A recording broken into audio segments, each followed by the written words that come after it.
Everyone, ఈరోజు నేను discuss చేసే టాపిక్ వచ్చి నేను ఈరోజు మా గార్డెన్లో చేసే కొన్ని తోట పనుల గురించి చేసుకుందాము. నమస్తే, నేను మీ అనుష. వెల్కమ్ టు అనుష బెల్లం. ఫస్ట్ టైం మన ఛానల్ ఎవరైనా చూస్తున్నట్లయితే సబ్స్క్రైబ్ చేసుకోండి, నచ్చితే లైక్ చేయండి, షేర్ చేయండి. ఇది వచ్చి లాస్ట్ టైం నేను కంపోస్ట్ చేసుకున్నాను. వర్షానికి తడిచిపోయిన కంపోస్ట్ అనమాట. దానిని నేను కంపోస్ట్ అయ్యాక నాకు ఎండబెట్టడానికి టైం లేక ఇలా బ్యాగ్లో వేసేసి పెట్టుకున్నా. ఇప్పుడు ఈ కండిషన్లో ఉంది. దీనిని మన మొక్కలకి అవసరమైన వాటికి పిడికెడు ఇస్తాను. ఎక్కడైనా ఫెస్ట్ కానీ ఉన్నట్లయితే ఆ ఫెస్ట్కి బూడిద చల్లుతాను. ఇట్లా మనము ఒక్కసారి ప్యాటర్న్గా ఒక సైడ్ నుంచి చేసుకున్నాము అంటే మన గార్డెన్లో ఫెస్ట్ అనేది లేకుండా ఉంటుంది. ఎక్కడెక్కడ ప్లాంట్స్ సరిగ్గా లేవు, వీక్గా ఉన్నాయా, ఆ ప్లాంట్స్ని తీసేసేయాలి. ఈ వర్షాకాలము ఇలా ఆకులు కూడా మొక్క మొదల్లో ఉండకూడదు. శంకు పురుగులు అనేవి వస్తాయి, వీటన్నిటిని తీసేయాలి.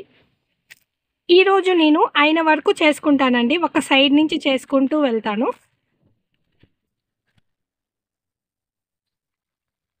ఇట్లా ఎండిపోయిన ఆకులు, పండిన ఆకులు తీసేయాలి. ఏదైనా లావు కొమ్మలు ఉన్నా కానీ ఆ స్టెమ్స్ని అంటే ఆ కొమ్మల్ని కూడా కట్ చేసేయాలి.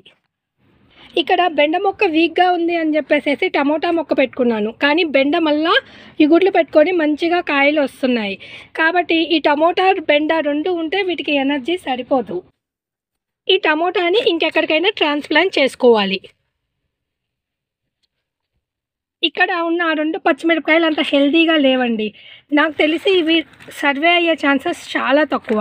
దాని బదులు ఇటు ఒక సైడు ఈ టమోటా మొక్కను వేసుకున్నామంటే అది సర్వే అయితే సర్వే అవుతుంది, లేదంటే ఈ టమోటా మొక్క కూడా ఇది సరిపోతుంది. ఇది యాక్చువల్లీ 10 కేజీల బియ్యం పట్టే సంచండి.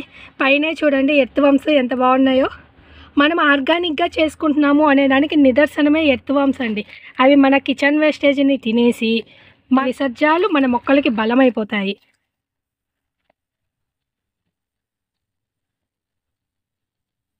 ఎప్పుడైనా టమోటా మొక్కలు నాటుకునేటప్పుడు కొంచెం లోపలికి నాటుకోవాలండి. నేల అనేది తడిగా ఉండాలి. ఇక్కడ బెండ మొక్క చాలా చిన్న స్టేజ్లో ఉంది. కొంచెం కంపోస్ట్ వేద్దాం వీటికి. మన ఇంట్లో చేసుకునే కంపోస్టే అని మీరేమి అనుకోకండి. వాటిలో చాలా బలం ఉంటాయి. మన మొక్కలకి కావాల్సిన నైట్రోజను, పొటాషియము, కాల్షియము అన్నీ సమపాలలో దొరుకుతాయి మొక్కలకి. ఈ వంగ మొక్క ఆకులు పండిపోయినాయి. ఇలా పండిన ఆకులు ఉన్నా కానీ తీసేసుకోవాలి. వర్షాకాలం మాత్రమే, చలికాలం కూడా తీసుకోవాలండి. తీసుకుంటే బెటర్. ఎండాకాలం అయితే కింద పడ్డ మల్చింగ్ లాగా ఉపయోగపడుతుంది.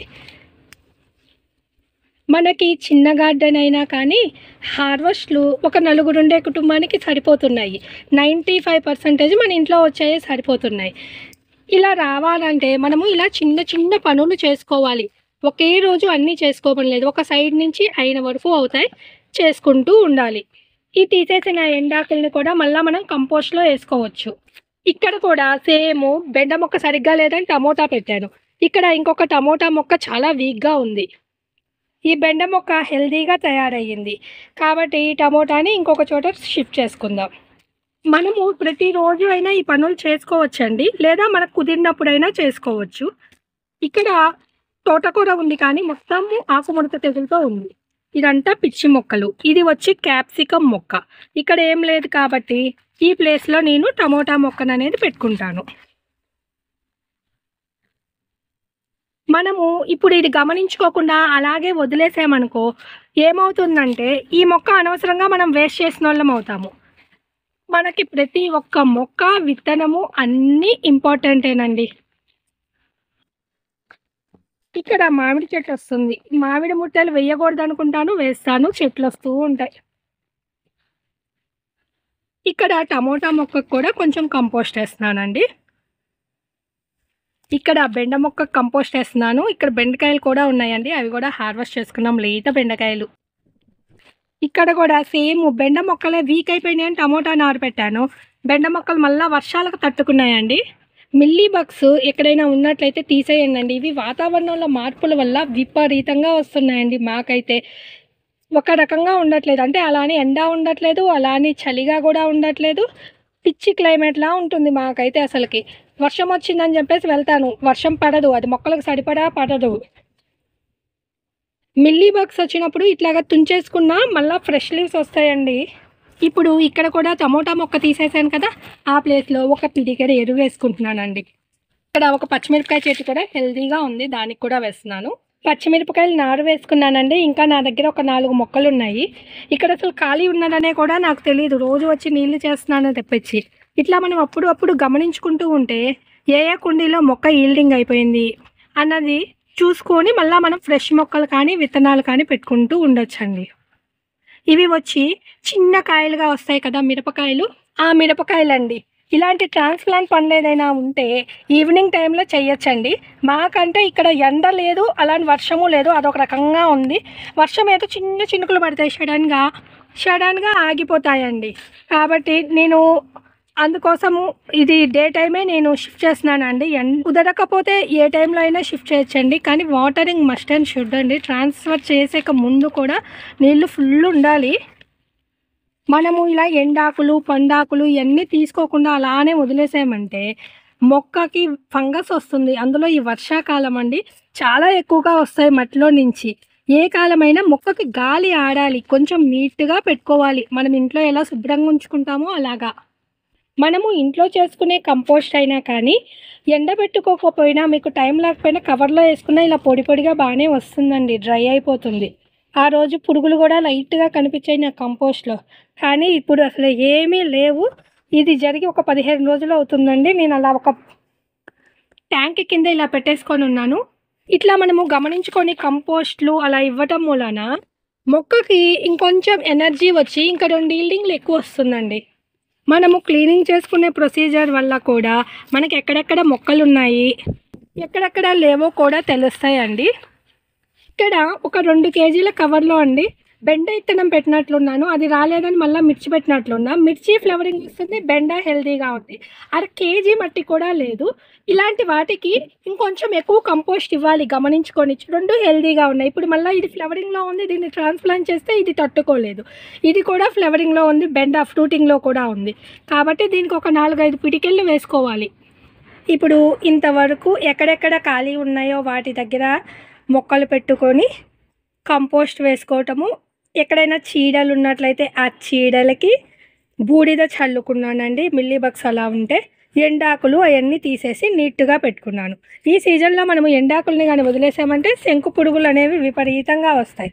ఆ శంకు పురుగులు రావటం వల్ల ఏమవుతుంది, ఫ్రెష్ ఆకులన్నిటినీ తినేస్తాయి.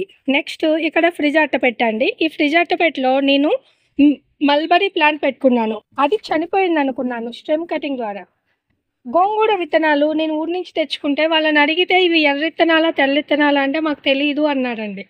సరేలే అని అప్పటికీ ఎక్కువ వేయలేదు, ఒక 5 ప్లాంట్లు ఉన్నాయి ఇక్కడ. మామూలుగా నేను పెట్టడం 7 సీడ్స్ పెట్టినాను. ఇప్పుడు ఇవి చాలా హైట్కి వచ్చాయి, ఆ మల్బరీ ప్లాంట్ అనేది ఎదగట్లేదు. వీటిని కూడా నేను ట్రాన్స్ప్లాంట్ చేస్తానండి. ఫస్ట్ నేను ఆకుని హార్వెస్ట్ చేసి ఆ తర్వాత ట్రాన్స్ప్లాంట్ చేసుకుంటాను. ఎందుకు అంటే మనకి గోంగూర ట్రాన్స్ఫర్ చేసినా కానీ బతుకుతుంది. మనము ఎర్ర గోంగూర వేర్లతో సహా ఇస్తారు కదా, వాటిని మీరు విత్తనాలు లేకపోతే నాటుకొని ఆకులకైనా విత్తనాలు కలెక్ట్ చేసుకొని మళ్ళీ ఫ్రెష్గా వచ్చే విత్తనాలని వేసుకోవచ్చండి. ఈ తెల్ల గోంగూర కొంచెం పులుపు తక్కువగా ఉంటుంది, ఎన్ని సంవత్సరాలైనా ఉంటుంది. ఫ్లవర్స్ చూడండి ఎంత బాగున్నాయో వీటిని మనము చిన్నవే అని వదిలేయకూడదండి. ఇప్పుడు మల్బరీ అస్సలు గ్రో అవ్వట్లేదు, ఇది బాగా ఎదిగిపోతున్నాయి. మల్బరీ ప్లాంట్కి 4 ఇంతలో 5 ఇంతలకో వచ్చేసాయి. వీటిని పెద్ద పెద్ద కుండీల్లోకి మార్చుకున్నాము అంటే ఒక్కొక్క మొక్కని ఒక్కొక్క 12x12 గ్రో బ్యాగ్లో పెట్టుకుంటే బోలెడు ఆకు వస్తుందండి.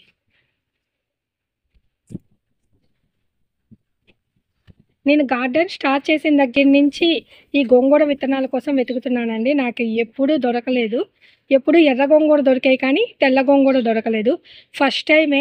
నేను ఏ విత్తనాన్నైనా ఎక్కువ వేసి వేస్ట్ చేయను ప్లాంట్స్. నాకు ఎందుకంటే ప్లాంట్స్ని వేస్ట్ చేయటం ఇష్టం ఉండదు. ఏడొక చోట ఇరికిచ్చేస్తాయి, ఇరికిస్తే అప్పుడు ఈల్డింగ్ అనేది తక్కువ అయిపోతుంది.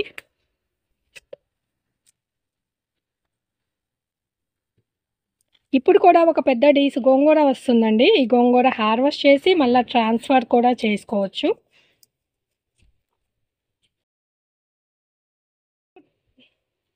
ప్లాంట్ని మనము ట్రాన్స్ఫర్ చేసేటప్పుడు ట్రాన్స్ఫర్ షాక్లో ఉండి ఆకులు వదిలిపోయే ఛాన్సెస్ ఉన్నాయి. అందుకోసమని పెద్ద పెద్ద ఆకులన్నిటినీ హార్వెస్ట్ చేసుకొని ఆ తర్వాత మొక్కలని నాటుకున్నాము అంటే ఆకులు మనకి వేస్ట్ కావు, మళ్ళీ వచ్చే ఆకులు ఫ్రెష్గా వస్తాయి. ఆ ఇంటెన్షన్తో నేను మొత్తం ఆకుల్ని హార్వెస్ట్ చేస్తున్నాను.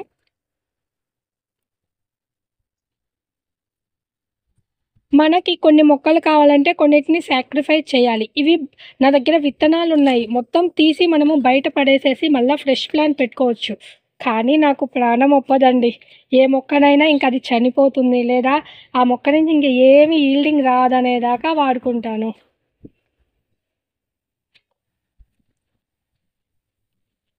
మన ఛానల్కి ఒక కమెంట్ వచ్చిందండి. ఆ కమెంట్ చేసిన వాళ్ళు శ్రీదేవి. మీరు బచ్చలి మొక్కల్ని వేళ్ళతో సహా తీసేస్తుంటే నాకు ప్రాణం పోతుందండి అని చెప్పేసి. నాకు అసలు బతకట్లేదు ఆ మొక్కని, కానీ మీరేమో వేళ్ళతో సహా తీసేస్తున్నారు అనేసి. నేనేం చేయను శ్రీదేవి, యాక్చువల్లీ అసలుకి మా గార్డెన్లో అవి విపరీతంగా ఉంటాయి మొక్కలు. ఇప్పుడు మా గార్డెన్లో ఒక 30 నుంచి 40 మొక్కల దాకా ఇవి ఉన్నాయి శ్రీదేవి, బచ్చలి మొక్కలు. ఇవిగో నేను మరీ చిన్న మొక్కల్ని తీయను, కానీ ఒక జానెడు మొక్కలు వచ్చాక తీసేస్తాను. ఫస్ట్ టైం పెంచేటప్పుడు ఏదైనా మనకి అలాగే డిఫికల్ట్ అనిపిస్తుంది శ్రీదేవి, కానీ అనుభవం పెరిగే కొద్దీ అవి అసలుకి మనకి కంట్రోల్లో ఉండవు, విపరీతంగా మొక్కలు వస్తాయి. మీరు మాత్రం హోప్స్ వదులుకోకండి శ్రీదేవి, మీరు కంటిన్యూషన్ వేస్తూనే ఉండండి. మీకు ఏదో ఒక రోజు మొక్క కూడా సక్సెస్ అవుతారు మీరు, సిలోన్ బచ్చలి. ఎందుకంటే నాకు కూడా పెట్టిన ప్రతి మొక్క కూడా విపరీతంగా వస్తాయి అని నేను చెప్పను, అలా అని నేను వదిలేయను, చేస్తూ ఉంటాను, ట్రై చేస్తూనే ఉంటాను. నాకు సిలోన్ బచ్చలు ఫస్ట్ టైం బతకలేదు, తర్వాత కొమ్మలు అటు వేసి ఇటు వేసి ఆ రోజు నేను వేళ్ళతో సహా తీసేసిన దాన్ని ఈ కింద కుండి అడుగు బాగానే వేసాను. మనము మన గార్డెన్లో స్టెమ్ను కూడా వేస్ట్ చేయం కదా. ఇప్పుడు చూడు మళ్ళీ చిగుర్లు పెట్టేసేసుకొని ఎలా వచ్చేసేసిందో. ఒక్కసారి మనకి పెంచే ట్రిక్ తెలిస్తే చాలంటారు కదా, అలాగా మనకు ఆ ట్రిక్ కానీ మనకి తెలిసింది అనుకో, అసలుకి మనకి తెలియకుండానే అవి మన గార్డెన్లోకి విపరీతంగా వస్తాయి శ్రీదేవి. ఇప్పుడు నేను ఈ మొక్కలని వేళ్ళతో సహా పీక్ అవతల పడేయచ్చు, కానీ ఇది నేను ఫస్ట్ టైం గ్రో చేస్తున్నాను కాబట్టి ఇంత ఎగ్జైట్మెంట్తో ఆకులన్నీ కట్ చేసేసుకుంటున్నాను. నా దగ్గర విత్తనాలు ఉన్నప్పటికీ కూడా మళ్ళీ వీటిని వేరొక చోట నాటాలి అని. ఇదే పని ఇంక 2-3 సంవత్సరాల తర్వాత అయితే నేను చెయ్యను, ఎందుకంటే అప్పటికి నాకు అనుభవం వచ్చేసేస్తుంది ఈ మొక్క ఏముంది సింపుల్గా పెరిగిపోతుంది అనేసి. ఫస్ట్ టైం కాబట్టి ఇంత ఎగ్జైట్మెంట్తో ఈ ఆకులు కట్ చేసుకొని మళ్ళీ వీటిని నాటుకుందాం అనేసి అనుకుంటున్నాను. నీకు అది అర్థమైంది అనుకుంటున్నాను. మామూలుగా మనుషుల థింకింగ్ అనుభవము ఎలా ఉంటుంది అన్నది నీకు అర్థమైంది అనుకుంటున్నాను. ఒక్కసారి మనకు ఆ కాన్ఫిడెన్స్ వచ్చేసింది అనుకో, మనకు అసలు ఇంకా అదేముందిలే నథింగ్ అనిపిస్తుంది. నాకు ఇప్పుడు మా గార్డెన్లో తోటకూర ఒకటి, తులసమ్మ ఒకటి, మళ్ళీ ఇంకా బచ్చలి చెట్టు, అవి అసలు నేను వెయ్యమనలేదు. అసలు ఆ విత్తనాలు ఆడపడి ఏడపడి అసలు విత్తనాలు కూడా నేను కలెక్ట్ చేసుకోను, వాటంటే అవే వస్తాయి. ఇప్పుడు గోంగూర కూడా ఇప్పుడు ఈ కాయలు కడుతున్నాయి కదా, ఇవన్నీ విత్తనాలు పడి రావటం స్టార్ట్ అయింది అనుకో, నేను దీన్ని ఇంత కేరింగ్ చెయ్యను, ఇంకా దీన్ని కూడా బచ్చలి మొక్కలాగే వదిలేస్తా. కానీ ఫస్ట్ టైం పెంచటం కాబట్టి ఇంకా ఎగ్జైట్మెంట్తో మళ్ళీ వీటిని ట్రాన్స్ఫర్ చేద్దాము అనేసి అనుకుంటున్నాను. నా దగ్గర విత్తనాలు కూడా ఉన్నాయి, మళ్ళీ ఫ్రెష్ విత్తనాలు పెట్టుకుంటే మళ్ళీ మొక్కలు ఇంతే హెల్తీగా వచ్చేస్తాయి, కానీ వీటిని నాటుదాము అని అనిపిస్తుంది. నీకు డిఫరెన్స్ అర్థమైంది అనుకుంటున్నాను, ఫస్ట్ టైం పెంచేదానికి అనుభవం వచ్చి పెంచేదానికి. నీకు కూడా కంపల్సరీగా సిలోన్ బచ్చలి నేను హార్వెస్ట్ చేసిన దానికంటే ఎక్కువ హార్వెస్ట్ చేస్తావు శ్రీదేవి. అలా చేయాలని కూడా నేను కోరుకుంటున్నాను, ఎందుకంటే మనకు హార్వెస్ట్లు వస్తేనే మనకి పెంచాలి అనే అనుభూతి కూడా పెరుగుతుంది, మనము ఆపకుండా పెంచుకుంటాము. అదే కానీ మనకు హార్వెస్ట్లు రాకుండా ఎప్పుడు ఫెస్ట్లు వచ్చి ఒక మొక్కనే చూసుకుంటూ ఉన్నామంటే మనకు అది ఉండదు. నేను ఏ మొక్క అయినా పెరిగినా పెరగకపోయినా నేను దాని గురించి అసలు పట్టించుకొని కేరింగ్ అనేది చేయనండి, ప్యాంపరింగ్ అస్సలు చేయను. నేను మొక్క తెచ్చి వేసానా, బతికితే ఓకే, బతకపోతే ఇంకొకటి పెట్టుకుంటాను. ఎప్పుడు నారు మొక్కలు కానీ వంగ మొక్కలు, టమోటా, పచ్చిమిరపకాయ లేదా విత్తనాల ద్వారా పెంచాయైనా నేను అలాగే చేస్తాను. ఇది పెరగలేదని నేను వదిలేయను, నా ప్రొసీజర్ నేను కంటిన్యూ చేసుకుంటూనే ఉంటాను, ఎక్కడ ఆపను నా ప్రొసీజర్ని. ఎండ అయితే విపరీతంగా ఉంది మాకైతే, మీకు ఎలా ఉందో చెప్పండి. మాకు ఎండ వస్తుంది, సడన్గా వర్షం వస్తుంది. ఆ వర్షం మన మొక్కలకి సరిపడా రాదు, మళ్ళా వాతావరణం మబ్బులేసినట్లు ఉంటుంది. ఇవి హార్వెస్ట్ చేస్తుంటే కూడా ముళ్ళు గుచ్చుకుంటున్నాయి బాగా. ఆల్మోస్ట్ అలా 6 అడుగులు వెళ్ళిపోయినాయి అండి ఇవి చెట్లు వచ్చేసేసి. ఇది మల్బరీ ప్లాంట్ కోసం అనేసి నేను ఈ గోంగూర మొత్తం హార్వెస్ట్ చేసి క్లియర్ చేసేస్తున్నాను.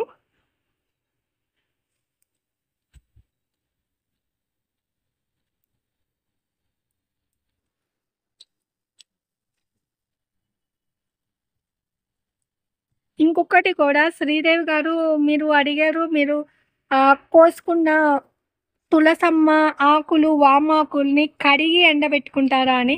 కంపల్సరీగా నేను కడిగే ఎండబెట్టుకుంటాను శ్రీదేవి. మామూలుగా అసలు ఎండలో అయితే ఒక్క డే పెట్టేసుకున్నామంటే నీట్గా ఎండిపోతాయి. నీట్గా వాటి మీద డస్ట్ అన్నిటిని కడిగేసి ఎండబెట్టుకుంటాను. ఎండ కానీ లేకపోతే మాత్రం ఇంట్లో ఫ్రిడ్జ్ మీదే పెట్టుకుంటాను. మాకు చుట్టూట కన్స్ట్రక్షన్స్ జరుగుతున్నాయి, ఎండ లేదు కాబట్టి నేను ఇంట్లో ఫ్రిడ్జ్లో పెట్టేసుకొని ఉన్నాను వాటిని ఇంట్లో. కాబట్టి నువ్వు కూడా తులసి మనము పూజ చేసుకునే ఆకుల్ని మనం కోసుకోం కదా, మన గార్డెన్లో అక్కడ కొంచెం విత్తనాలు పడి వస్తాయి కదా, ఆ మొక్కల నుంచి మనం హార్వెస్ట్ చేసుకొని టీ పెట్టుకొని చూడు. టీ పొడిలో, ప్లెయిన్ టీ పొడిలో, ఏ టీ పొడిలో అయినా కలిపేసేసేయి. భలే ఉంటుంది శ్రీదేవి అసలుకి. మొన్న వామాకుతో కూడా టీ ట్రై చేశానండి, బాగానే ఉంది. ఒక ఆకు వేసేసి మామూలు మన రెగ్యులర్ టీ పొడిలో చేసుకున్నా కానీ బాగానే ఉంది. మనకి న్యాచురల్గా చాలా దొరుకుతాయండి మన ఆరోగ్యాన్ని కాపాడుకోవడానికి. కాకపోతే మనం అవన్నీ ఏం పట్టించుకోము. దాన్నిటికి మనకు అరగడానికి మెడిసిన్స్ కావాలి, జలుబు చేస్తే మెడిసిన్స్ కావాలి, దగ్గు వస్తే మెడిసిన్స్ కావాలి. అలా కాకుండా ఇలాగ న్యాచురల్గా ట్రై చేయండి. కొంచెం స్లోగా అయినా మనకి ఏమి సైడ్ ఎఫెక్షన్స్ అంటే ఏమీ ఉండవు. కొంతమందికి అవి ఎలర్జీ అయిన వాళ్ళు తప్పించి అన్నీ పడే వాళ్ళు అయితే ట్రై చేయొచ్చండి. నేనైతే వామాకుని మాత్రం అసలుకి నాకు దగ్గు కోసమే నేను వాడతాను. నాకు వేరే వాళ్ళు చెప్పారు, నాకు దగ్గు వచ్చినప్పుడల్లా ఒక ఆకుని, ఒక 3-4 మిరియాలని నీళ్ళలో తెల్లనిచ్చాలి. ఆ గోరువెచ్చని నీళ్ళు తాగితే నాకు దగ్గు తగ్గిపోతుందండి. అలాగా ఒక డేలో 4 టైమ్స్ ఆర్ 5 టైమ్స్ నాకు కుదిరినప్పుడల్లా తాగేస్తాను. ఒక్క డేకే తగ్గిపోతుంది. ఆ మెడిసిన్స్ వేసుకొని అవి వేడి చేసాయి అనుకొని ఈ గోళ కంటే ఆర్గానిక్గా చేసుకోవటం బెటర్ కదా. నాకు వర్కౌట్ అయ్యింది, ఇంకెవరికైనా కూడా వర్కౌట్ అవుతుందేమో చూడాలి. భలే ముళ్ళు గుచ్చుకుంటున్నాయండి తెల్ల గోంగూర కోస్తుంటే మాత్రం అసలుకి చేతులంతా ఘాట్లు పడిపోతున్నాయి. కానీ రుచి మాత్రం చాలా అంటే చాలా బాగుంది. లాస్ట్ టైం కోసిన డీసెడ్ గోంగూర కూడా నేను గోంగూర పచ్చడి పెట్టేసుకున్నాను అనమాట, ఎండుమిరపకాయలు వేసి పచ్చడి. చాలా బాగా కుదిరింది కూడా. ఏమైనా మన చేతులతో మనం కోసుకొని పెంచుకొని వాటిని వండుకుంటే ఆ ఆనందమే వేరండి.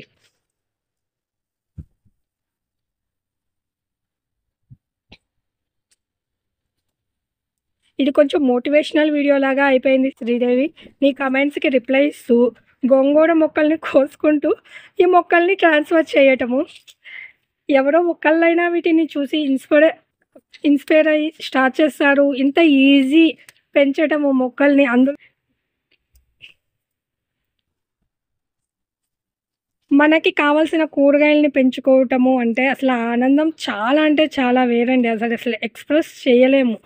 మా చుట్టుపక్కల ఉంటాయండి చెట్లు, కానీ ఒక 2-3 ఇళ్ళకి వాళ్ళు అన్ని పూల మొక్కలు వేసుకుంటారు, కూరగాయలు వేసుకోరు. ఎందుకు మీరు కూరగాయ మొక్కలు వేసుకోరు అంటే వాళ్ళు ఏం చెప్తారంటే, వాళ్ళు చెప్పే రీజను, మాకు రోజు పూజకి 40 రూపాయలు 50 రూపాయలు అవుతున్నాయి, కూరగాయలు ఎంత అసలుకి ఒక ఆకుకూర కట్ట తెచ్చుకుంటే 10 రూపాయలు అవుతుంది, దానికోసం ఇంత కష్టం అవసరమా అంటారనమాట. ఇంకా పైగా వాళ్ళు.